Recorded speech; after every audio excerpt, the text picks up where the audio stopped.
दोस्तों कफ, COUGH, कफ। Normal मरीज आता है, बोला डॉक्टर साहब बहुत ज़्यादा कफ हो गया, लेकिन बहुत सारे लोगों को ये नहीं मालूम होता कि कफ बोलते किससे। COUGH जो कफ होता है उसको मेडिकल साइंस में तो जो आवाज़ आती है जोर से ये जो आवाज़ आई है इसको कफ बोलते हैं।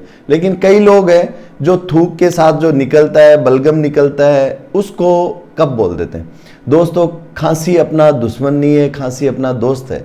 जैसे शरीर अपने घर पे सफाई करते हैं, हर जगह सफाई होती है, ऐसे ही अपने शरीर में भी हर जगह सफाई करने का अलग अलग साधन है। जैसे मुंह के अंदर की जो सफाई है वो लार करती है, आँखों की जो सफाई है वो आंसू करते हैं। ऐसे ही अपने जो फेफड़े हैं उनमें जो भी गंदगी जा रही है सांस के साथ उसको बाहर निकालने का काम है ये अपनी खांसी करती है।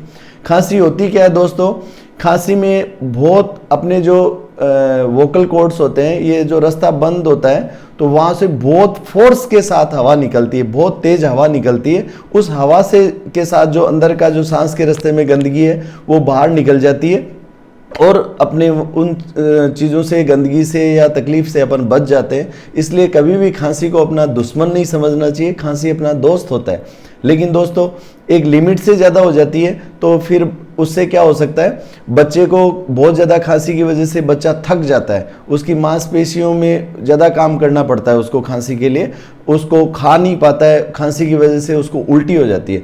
अब ये पूछ रहा हूँ मैं कि बता रहा हूँ कि खांसी में क्यों होती है खांसी।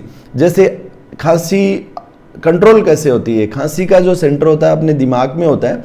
अपने खांसी कई के जो रिसेप्टर होते हैं, मतलब खांसी गले की वजह से भी हो सकती है, नाक की वजह से भी हो सकती है, कंठ की वजह से भी हो सकती है, यहाँ की जो नली है ट्रेकिया उससे भी हो सकती है, फेफड़े से भी हो सकती है, और कान में भी इसके रिसेप्टर होते हैं। तो कई बार आपने देखा होगा कान में से कीटा निकालते हैं तो अचानक से खांसी आती है। क्यों आती है?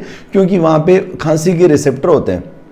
अब दोस्तों खांसी के जो मुख्य कारण होता है, सबसे कॉमन जो अचानक से खांसी होती है उसमें तो वायरल इन्फेक्शन होता है। वायरल में सबसे कॉमन जो राइनो वायरस होता है, इन्फ्लुएंजा वायरस जिसका टीका लगता है, बोलते हैं ना फ्लू का सीजन है या स्वाइन फ्लू बोलो या इन्फ्लुएंजा, पैरा इन्फ्लुएंजा, तो वायरल इन्फेक्शन होता है।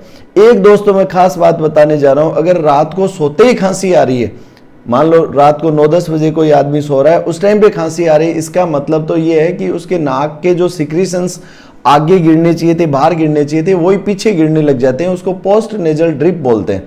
तो वो उसकी वजह से खांसी आती है, गले में खरखराटी होके। कई बार रात को 2-3 बजे आदमी अचानक से उठ जाता है और वो जो खांसी होती है वो ज़्यादातर एलर्जी या अस्थमा की खांसी होती है। तो नॉर्मली इसको खांसी का जो समय है उससे भी अपन अंदाज़ा लगा सकते हैं कि ये खांसी किस बीमारी की है।